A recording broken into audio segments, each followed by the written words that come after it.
Hello, everyone, and welcome to North Atlantic Books webinar, Spring Rejuvenation with Green Smoothies, led by Victoria Boutenko.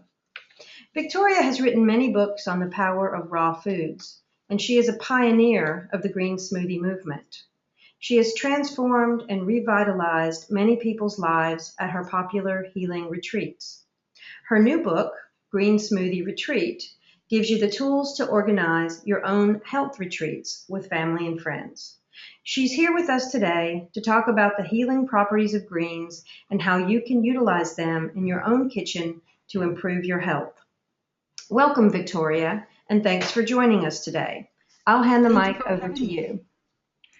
Thank you so much for having me, and thank you everyone for joining us. We're going to have a good time. So what do I do now?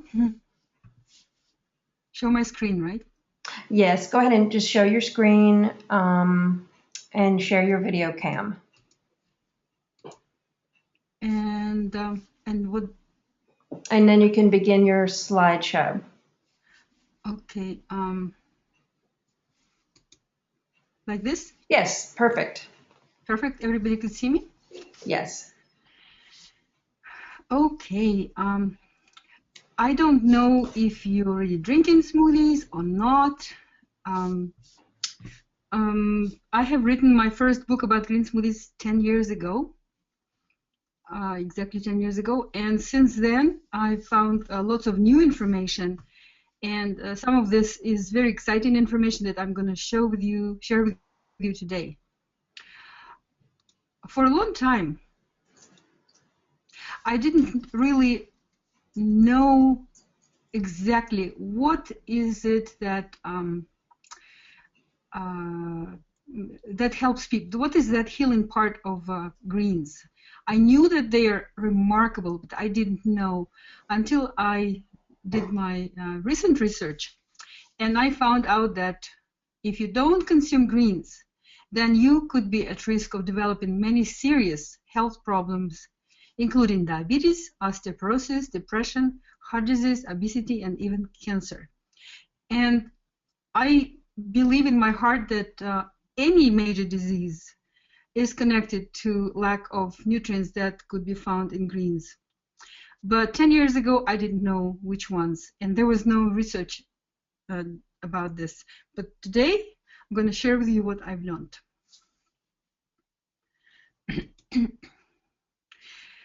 People who don't consume greens are destined to develop deficiencies at least in these two nutrients, lutein and vitamin K, because greens are almost the exclusive source of these two vital nutrients. The health problems associated with lutein are cardiac disorders, but mostly poor vision. So if you want to see well, you must have lutein in your diet. And have you noticed how many people around us are wearing glasses? And today we see more and more little children, babies wearing glasses. So why is that? Our body cannot produce lutein. So that means that we have to consume it. And now where does lutein come from? Theoretically, there are other things that contain lutein, but I did my homework and I calculated how much each food has of lutein, major foods, and I found out that 100 grams of kale contain 39 milligrams of lutein. And I published on this page that average American consumes less than 1 microgram of lutein per day, which is exactly 10 times less than American doctors recommend. And I think it wouldn't hurt even to have more than that. So 100 grams of kale contain almost 40 milligrams of lutein. I said micrograms, I'm sorry, I said milligrams. And 100 grams of spinach contain 15.7 milligrams of lutein. Again, see that we only consume under 1. We're supposed to get 10, and just 100 grams of greens contain it. Then, in order to consume necessary amount of lutein, say from other foods, you have to eat 73 pounds of apples in one day. How does that sound? It's not very really substantial, or really like not helpful. Or eat 24 eggs. Wow, lots of cholesterol, lots of other things. So really, realistically, if you don't consume greens on a regular basis, then you don't get enough lutein. Oops, sorry. So let's talk about vitamin K. And there are also different kinds of vitamin K. This one, K1, K2, K3. Today I won't have time to talk about all of them. They're all very important, but vitamin K is very important.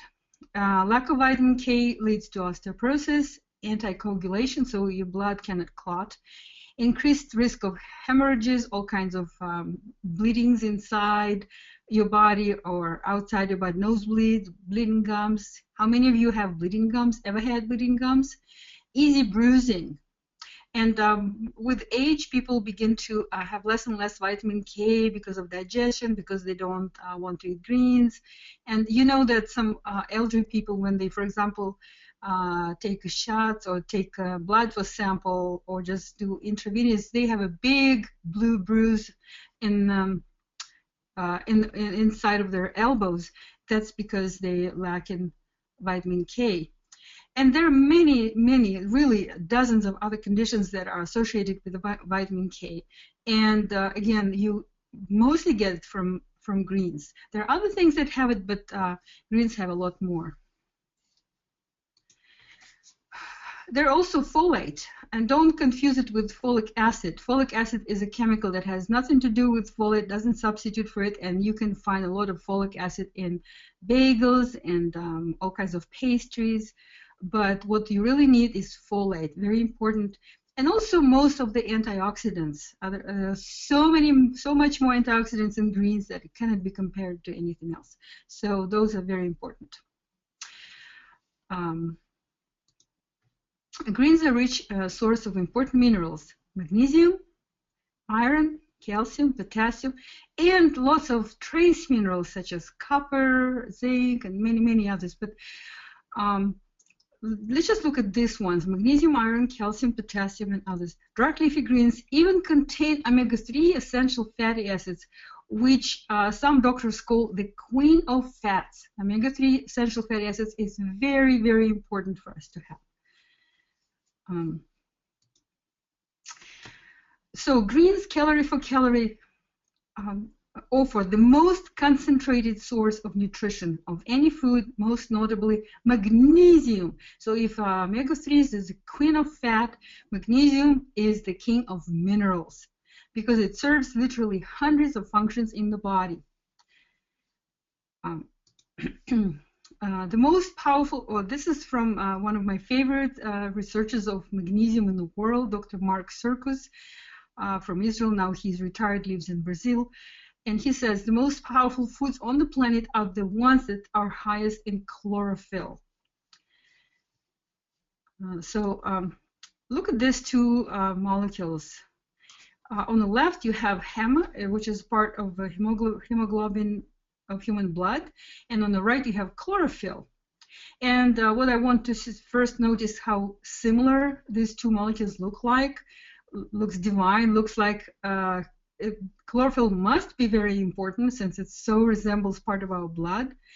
But what I really want you to notice right now is that in the center of chlorophyll, what is there? Magnesium. There's magnesium is in the center of every single molecule of chlorophyll. And so why magnesium is so good? So let's go ahead and learn some majestic, amazing things about magnesium. The healing powers of chlorophyll can largely be ascribed to magnesium. I don't want it to be on way. Ascribed to magnesium because the molecule of chlorophyll contains magnesium in the very center. Since people stopped consuming green vegetables on a regular basis during the Industrial Revolution, which is about 200 years ago, many of us have developed a serious magnesium deficiency. And there's another reason, I'll tell you why, another reason. According to the United States Department of Agriculture, USDA, 80% of Americans are chronically deficient in magnesium. And I know by now that this number goes approximately at this level around the globe.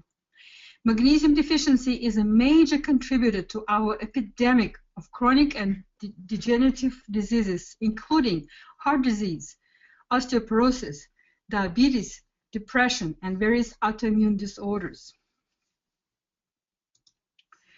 Sudden cardiac death.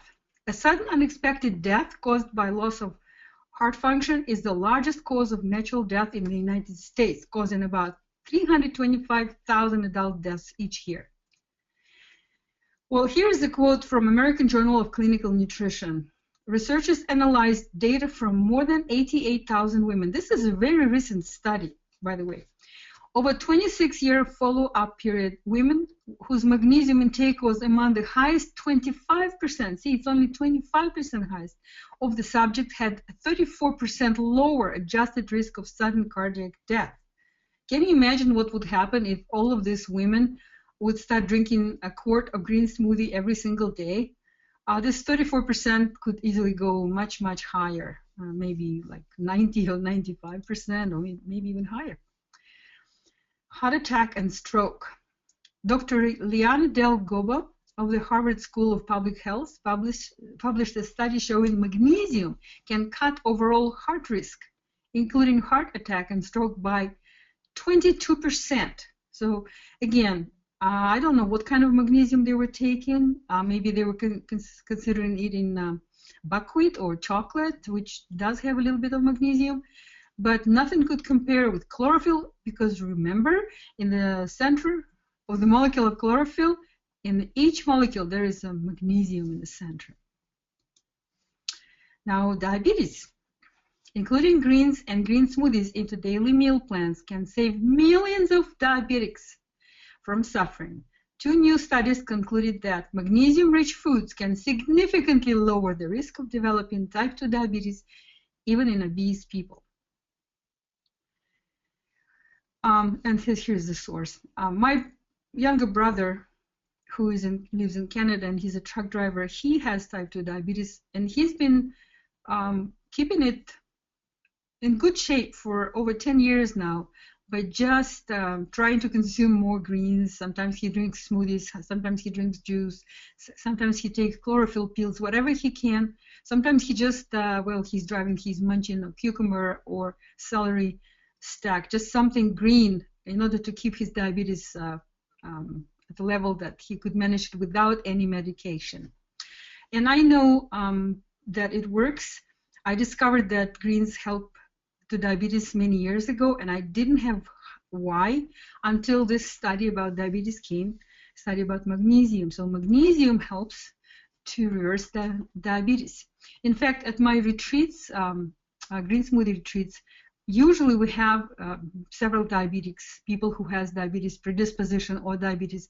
Usually they must stop their medication by the 5th day, because their blood sugar becomes too low that it becomes dangerous. They must take off their pumps or stop taking medicine, because I have witnessed, along with all of our participants, that it really does help. So diseases and symptoms, the most popular, the most well-known by now associated with magnesium deficiency are fibromyalgia, cardiac, osteoporosis, arthritis, diabetes, back pain.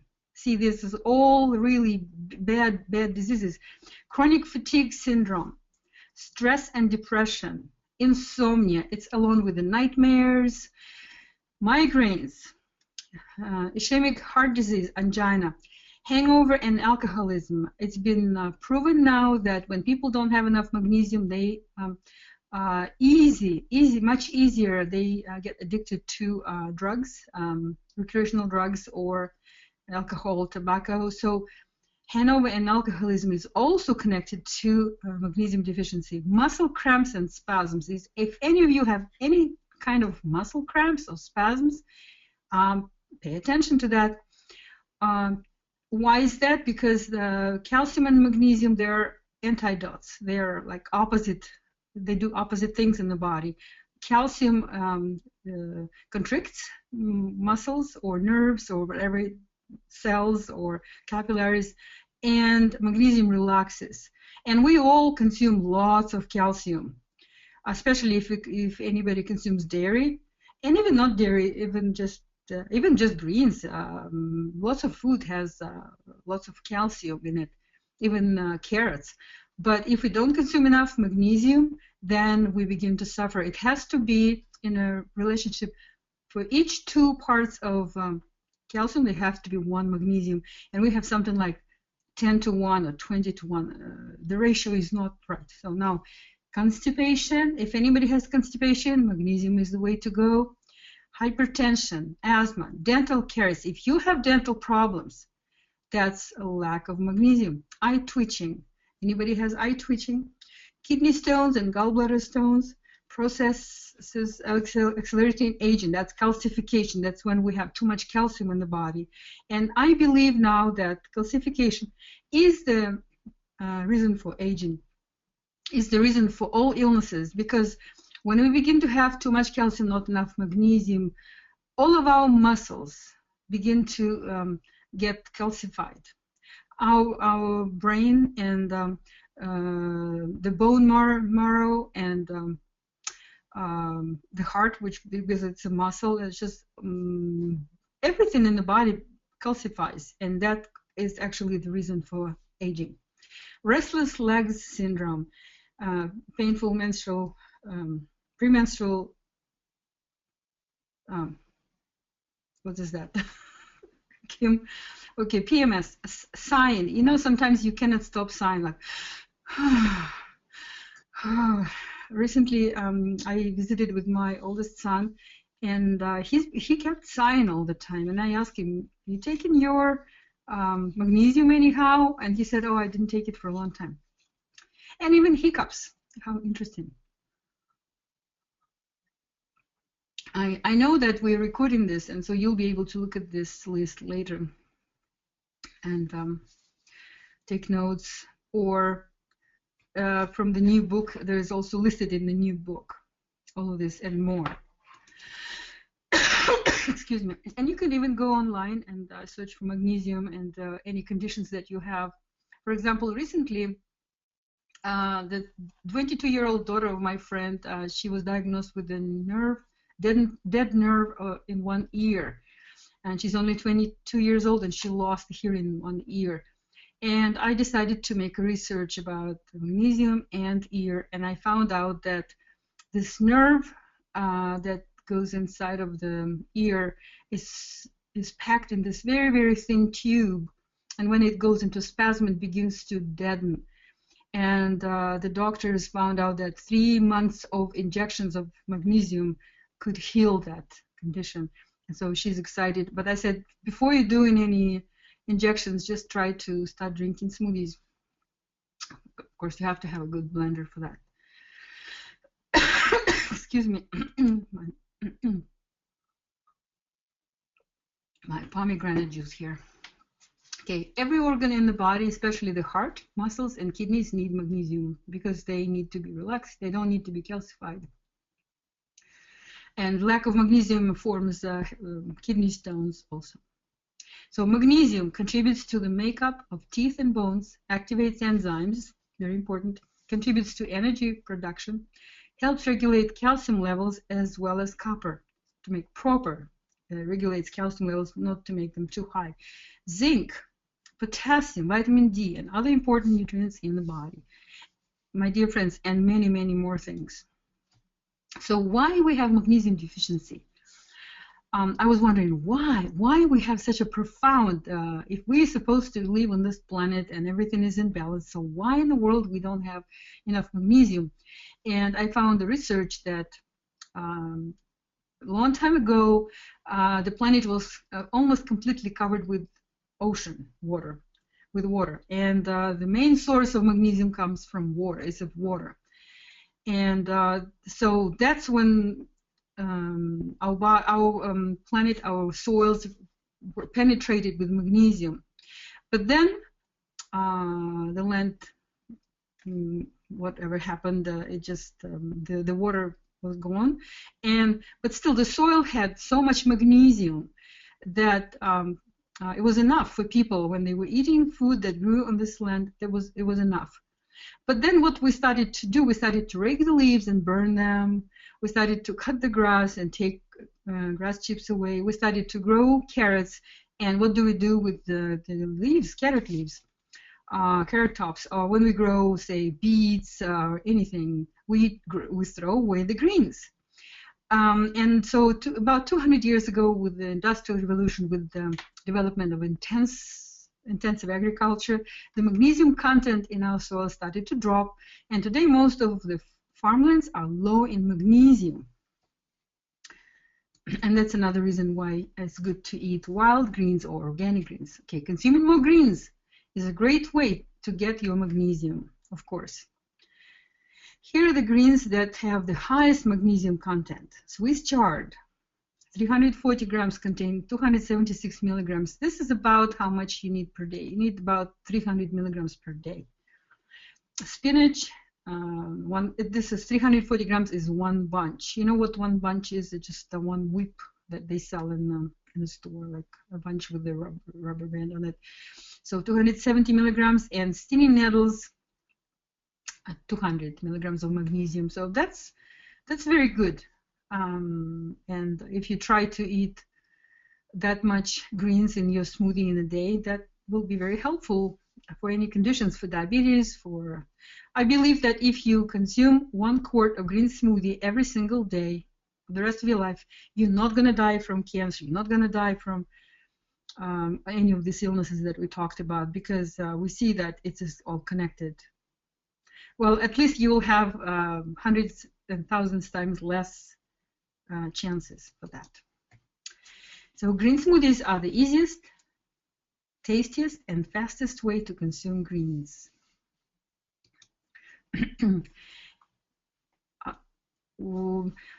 The main purposes of green smoothie retreats are detoxing and healing. What is the green smoothie retreat? Is when people come for 1 day, for 1 week, for 7 days, and my family, we prepare 4 times a day 4 buckets of green smoothies, because we have large groups, 40, 50 people at our retreats. And we also allow them to eat sometimes chunks of fruit so they don't feel really starved. But mostly they're drinking green smoothies for 7 days. And so because I cannot possibly continue to do retreats for the rest of my life, and because I cannot really possibly invite everybody, and because it's expensive, some people cannot afford it, and it has to be done in a proper place, which is clean, and it's conveniently located. For this reason, I've written the book, Green Smoothie Retreat, which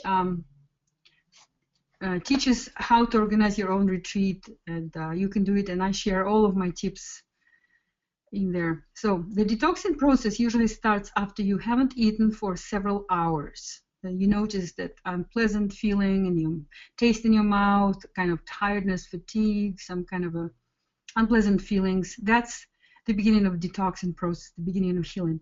To perform a detox on a deeper level, the body needs more time than 1 night of sleep. By consuming green smoothies 4 to 5 times a day for several days straight without any other heavy foods, we reintroduce important nutrients again and again into our system. The high fiber content of green smoothies makes you feel full for several hours after each smoothie, makes it very easy. Most people are so frightened when they come to retreat. They bring all kinds of preserves and all kinds of chips, and by the second day they see that they can easily live on green smoothies, especially when you have a company. So some practical tips in this book. This is not all of the content, it's just part of it. Choosing the best time for your retreat, creating a restful environment. Why 7 days? Why not 8? Why not 3? Why not a month? Daily schedule, keeping a diary or blog, the importance of support, the cost of produce that you for your retreat, equipment that you need for your retreat, variety and quantity of smoothies that you need to consume, and how to re-enter the world, what kind of a diet you go on after that, and then recipes.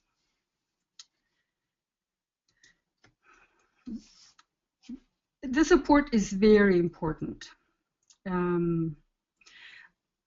In my family, we often do a 1 or 2 day fasts or juice fasts or smoothie fasts, and we usually like to join when we know some of our family is fasting. We usually somebody joins to do it together, just so we can call each other and ask how you feel, and so that we could share the experiences. And people told me at the retreat that they appreciate that they have company with whom they could discuss even the most disgusting things that happen during the retreat, how they go to the bathroom, or how they snore more or snore less, or whatever happens to them, how they smell and how they sweat or not sweat. And so that helps. And on the other, at the same time, if they try sharing this with people who are not doing a green smoothie cleanse, those people get annoyed by all those stories, and they don't understand. They don't really give support. So inviting a couple of other people to your retreat, your family, your friends, your neighbors, your co-workers, whoever you want, your classmates, instead of doing it alone, can provide you with psychological support as well as help with blending, cleaning, shopping, serving, and other tasks and cost. So this is we serve in one of our probably welcome smoothie was pudding, green smoothie pudding with a little bit of purple, pink pudding on top. So during your 7-day green smoothie cleanse, you will go through a deep detoxing process on many levels. As soon as your lymphatic system, liver, kidneys, and other organs participating in digestion are freed from most of the toxic waste, like from mucus, from any dead cells, from any chemicals that you possibly inhaled or took in, ingested, then the absorption of important nutrients increases manifold. You kind of begin to feel like you really get nourished, causing the nourishment that is necessary to repair your inner organs. You will then start to feel and look younger. Often our participants tell us that their relatives who come to the airports to pick them up after the retreat are shocked with the participants' youthful appearance. After one woman's 7-day green smoothie retreat in Australia, her own mother passed her by because she looked 10 years younger, at least.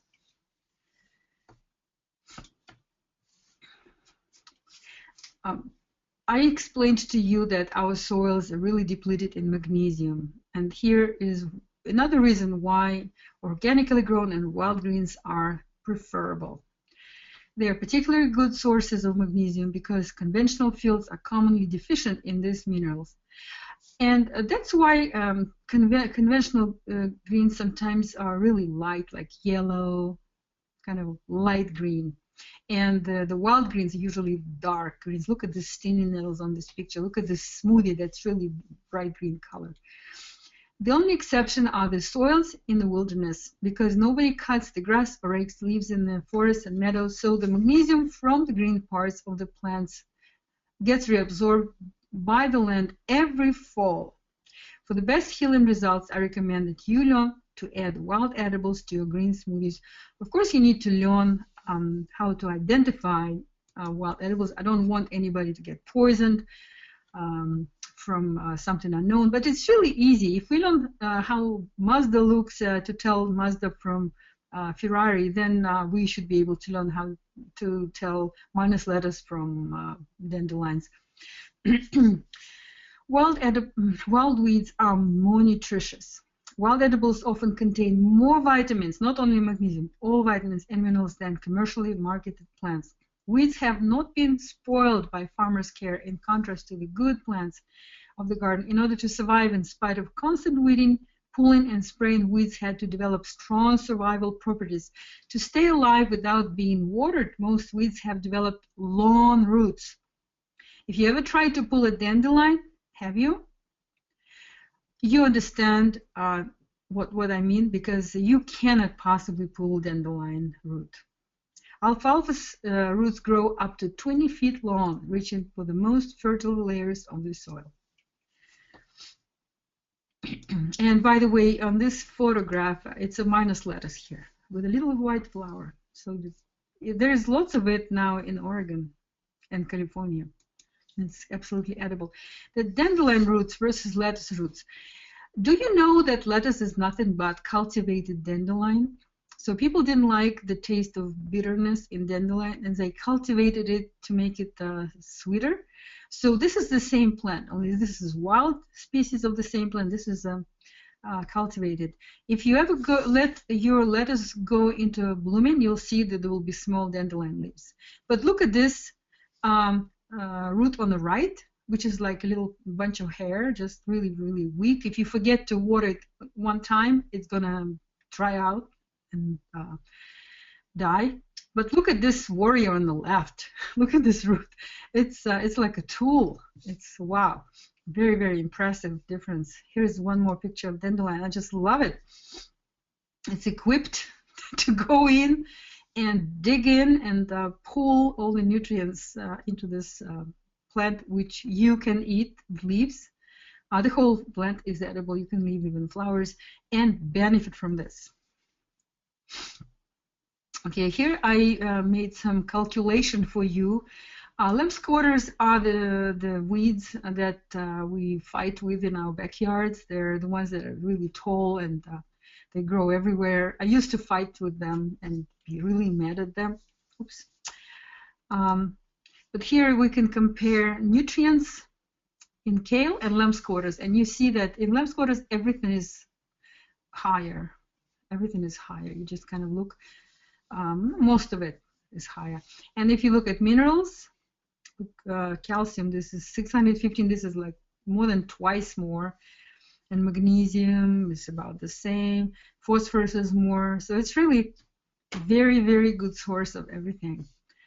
And here's one more. Lamb squatters and kale, amino acids. This is what we call protein. There's 9 essential amino acids. They call it essential because our body doesn't make it, so they have to come from somewhere. And so if we look at what is RDA, what is recommended, and this is what lamb squatters have, and we look at the RDA and we see what kale has, we see that what is recommended is a 3-digit number. But what actually lamb squatters has is 4-digit number. So it's really essentially more.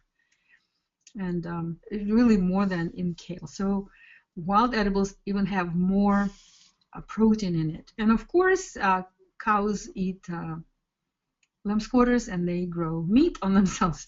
So that's where they get their protein. And we could get some protein from that too.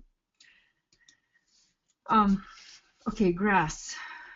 Well, at this, I just want to say that I don't anymore recommend 100% vegan diet. You can just hate me right now, but I have done research and I found that some people need a little bit of, could be raw egg from village chicken, some goat cheese or something, just really need a little bit. Some children need it because there are some things that, and all different organisms we have. Some people can be vegans fine and do fine, and some people cannot. So I just don't want to sound like I'm promoting 100% vegan eating here for everyone. Not for everyone, for some people, yes, but not for everyone. Well, grass. If you don't know any wild edibles at all, just remember that all grasses in the world are edible. And if you ever get lost in the woods and you absolutely don't know what to eat, you can find the grass and you can chew it. Well, grass, in fact, is so edible that it had to protect itself from being extinct. So grass has created this super coarse cellulose cover of the leaves, and you cannot really swallow it. But you could chew it, suck the juice, and spit it. And that will keep you alive. That won't let you die. You'll have enough of sugars, of proteins, of everything. You'll survive. You can live on that for several days at least, maybe several weeks. So remember that. Just grass is very edible. All grasses are edible, and you could just chew them, suck the juice, and then spit the fiber because it's too coarse for humans to eat. And dandelion is one of my favorites. I consume lots of dandelions, pounds and pounds of dandelions every year. I love them. I like the bitterness. You get used to it eventually, and you begin to crave it, like you crave coffee. Coffee is bitter, but we crave it. So you can learn to crave dandelion. It's amazing. And it's rich in everything. And we really do need copper. We don't need copper that comes from the pipes or comes from fertilizers, but we do need copper that comes from greens. We need copper so we don't have gray hair. If you consume enough copper, you don't have gray hair. So we do need copper. Okay. So it's important to learn to make a good consistency of green smoothie. Unfortunately, many people don't know how to do it, and they make it frothy, it's not tasty, it's watery, it separates. So if you have a good blender, if you know to use the proper fruit, then you could make really good consistency. And it's important because if it's not tasty, if it doesn't look good, doesn't feel good in your mouth, you won't be able to drink it every day. And it's important for you because all of these illnesses that you prevent yourself from, and then it's very expensive to go to doctors. So better to take care of your green smoothie needs every day. So which fruit would guarantee that you have good smoothie? First of all, it's a ripe mango, ripe organic mango without a peel. The mango comes from poison ivy family, and it could some people have allergies to that, so it's good to peel mangoes when you make the juice. And also the ones that have soluble fiber in them, like pears, peaches, plums, nectarines, they have to be ripe.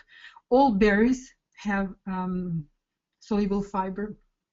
And if you use something that has insoluble fiber, mostly something like grapes or pineapple, it wouldn't make a good consistency smoothie. They will separate, they'll be watery, and they will not be silky. You'll see that there will be water in the bottom, and then there will be smoothie fiber on the top. Well, you still could drink it. You could just keep mixing it with a spoon, but would be better to learn how to do proper consistency. And also you can just add half an avocado or quarter avocado, or even throw some dates in your smoothie. That will also take care of consistency. It doesn't have to be all of mangoes or avocados. It could be pineapples, but you have to add some fruit with the soluble fiber in it so that it could take care of consistency. Here's pictures of some of my smoothies. One time I decided to take photo every day of smoothies that I was making for myself. And I like to have 2 quarts every day because 2 quarts is exactly 1 blender full of Vitamix blender that I love. And so here you see stinging nettles, 3 Hawaiian papayas, and there was some water with it. I blended it, and so I pictured 2 quarts of smoothie and how it looks like. It's very easy, just 2 ingredients plus water. And I do peel papaya, and I do throw away the seeds. I don't use seeds in the blend. Here's another one. This is milk thistle. Milk thistle is super good for your liver. It regenerates the liver. It's so wonderful. If you ever have it in your backyard, just jump high and say, wow, yes, hooray, this is great. This is a big gift. It's a gift from heavens.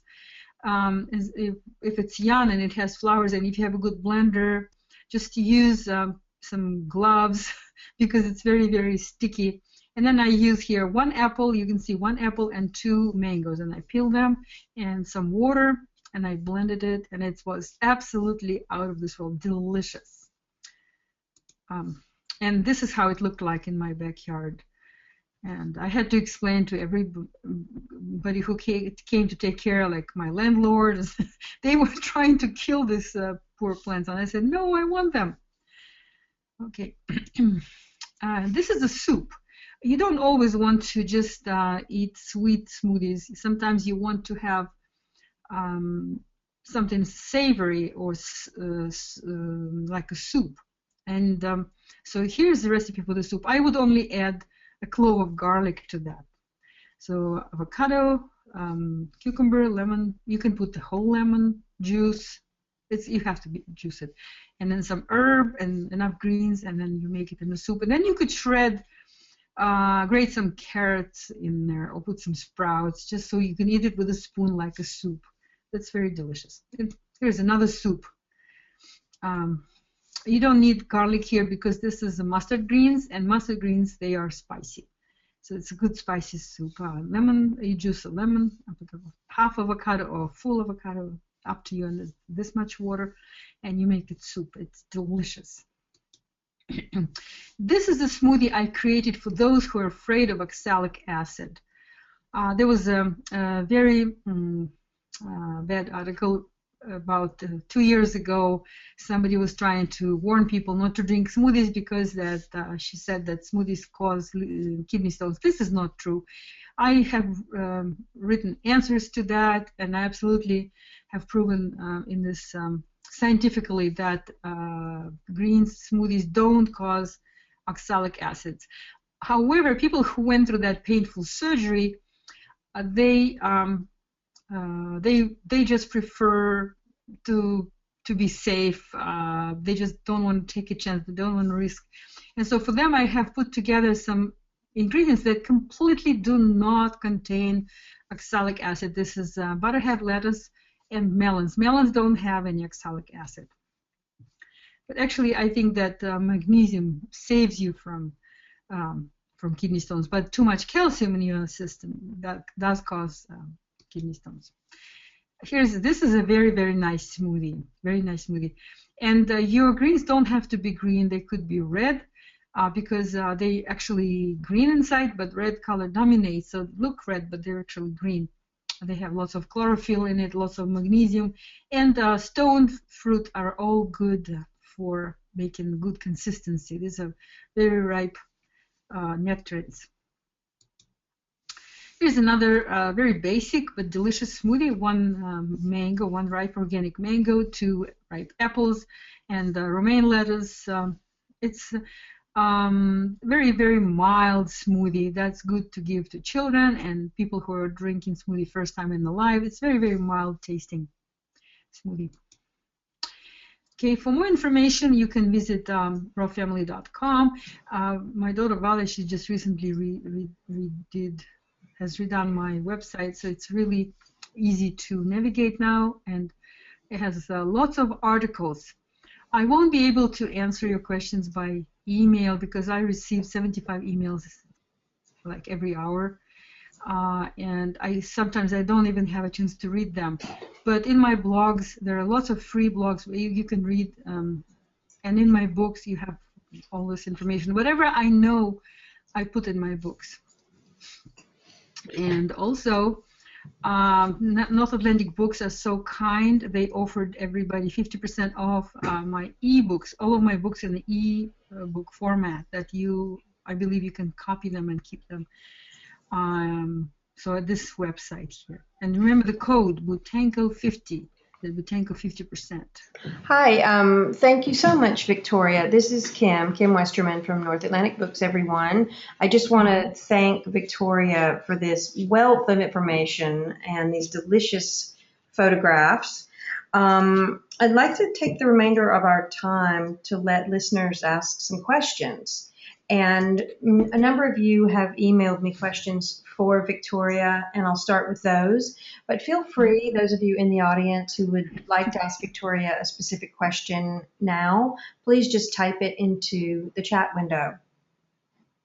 So, Victoria, you began your talk by looking at the role of lutein in eye health. What are the specific greens that have the highest amounts of lutein? Absolutely, all greens contain lutein. Lutein belongs to carotenoids, and all greens are very high, extremely high in carotenoid lutein. Doesn't matter. You have to have a variety of greens. Is it possible to reverse bad vision? To a certain extent, for some people, completely yes. Like, for example, I've never worn any glasses, And you need to understand that the vision, it goes in circles. It comes and goes. It could become weaker at certain time when you're tired, and then it could get sharper in the morning or when you're rested. And you need to learn to wear your glasses as little as possible, because whenever you put glasses on, you're telling your body, I'm very happy.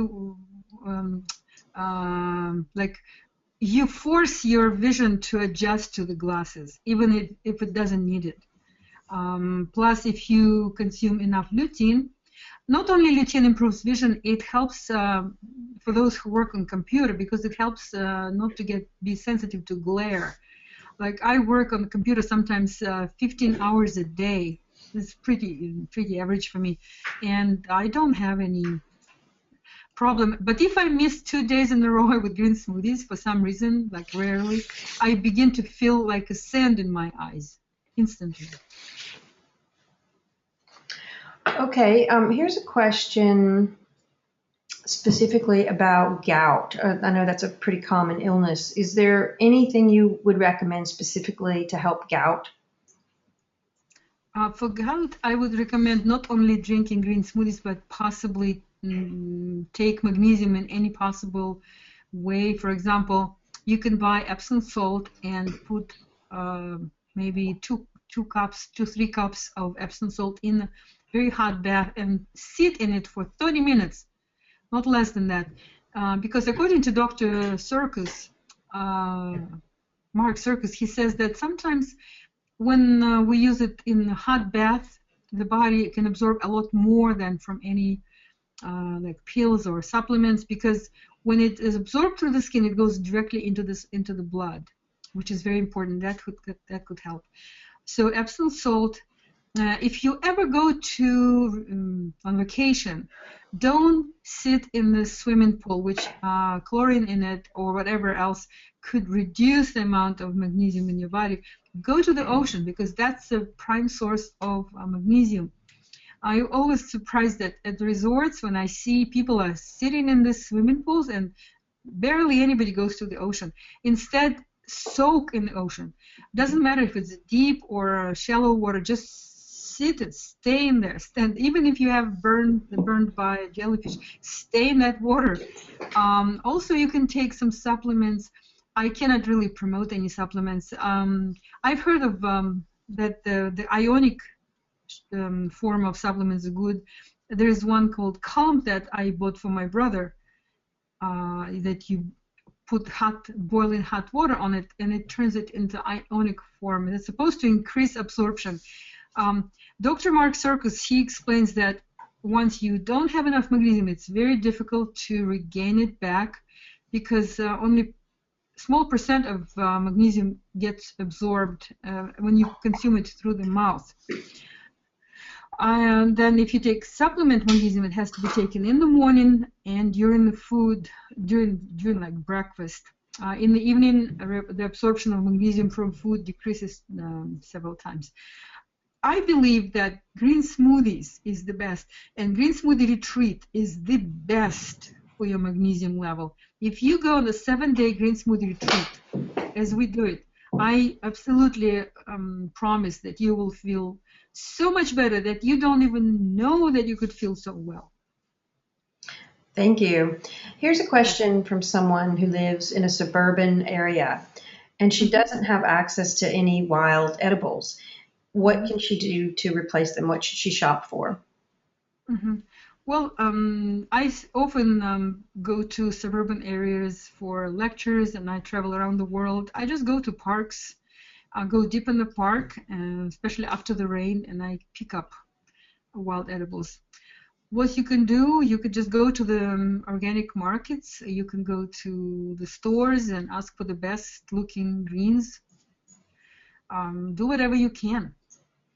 I know of a surgeon who was serving in Iraq, and he wrote a letter to me, and I sent him alfalfa sprouts. I just went to the store, bought alfalfa sprout seeds, and sent to him, and he was able to grow alfalfa sprouts in Iraq, and he's in the army, and make some green smoothie there. And so just Great, wonderful. Can you be creative. Yeah. Can you recommend any fruits and vegetables that contain copper? Okay, well, from top of my head, dandelions. You know what? With the internet, you could research it closer. Yeah, it's not possible to have all of this in my head. So it's just not possible. It's just but nutritiondata.com has all listed, some wild edibles, all fruits and vegetables, all common foods, and you could even pick, say, the foods high in copper, and it will just give you the whole list. Thank you. That sounds like a good resource. Here's an interesting question. It's interesting that there are a lot less people who have gray hair in Japan. I'm going in Japan soon again. And maybe that's because they eat lots of seafood, and they also eat seaweed. So probably seaweed has. Here's a question about travel and emergency supplies. Will dehydrated greens still be effective? When I travel, I take a plastic bottle, good quality plastic bottle, and fill it with green smoothie, freeze it in my freezer, and put it in my suitcase. And then I check it in. So, for example, I fly to Australia, then or wherever I go, Europe, and then when I check out, it's just perfect cold drink at the time of arrival, and I have my smoothie. That's one way. Many airports these days have fresh juices, especially in Europe. You could make yourself. You put €5 in a machine, and it gives you fresh juice, orange or tangerine or grapefruit juice. Wheatgrass juice becomes popular. It's not very pleasant tasting, but it does have chlorophyll in it, and it does have magnesium. So just be creative. Dry greens, I don't think it's better than nothing, but I don't think it's going to be very effective. Okay, back on the subject of gray hair for a moment. Is it possible to reverse gray hair? I was able to reverse my gray hair. Yeah, I have a couple gray hair here still, but not much. Most of them gone. Wow. Do you think that the fruit in some of the sweeter smoothies works against a Candida cleanse? No, I don't believe that. I don't see that happening. I know people talk about Candida. I think Candida happens when people have very low immunity, very the lymphatic system that's very weak and thickened the lymph consistency. Very dirty lymph. Just need to go on a cleanse. I don't really see the problem with Candida. When people live in a toxic world and they consume lots of medicine, they develop Candida because their liver becomes very toxic. I mean, lymphatic system becomes toxic. But as they begin to detox, Candida goes away.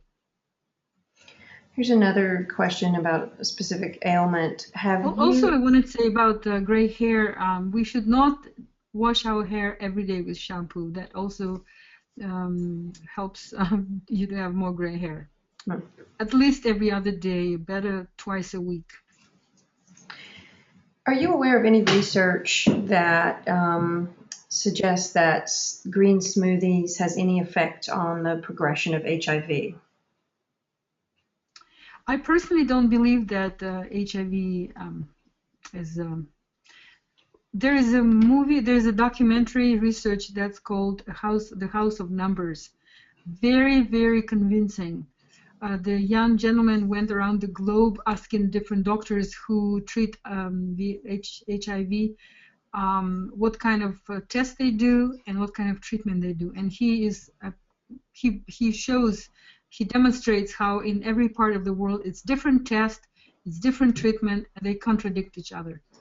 Very, very, very convincing. And I think what it is, it's just, again, it's not really HIV virus. Nobody's ever seen it. He interviewed men who kind of invented this virus.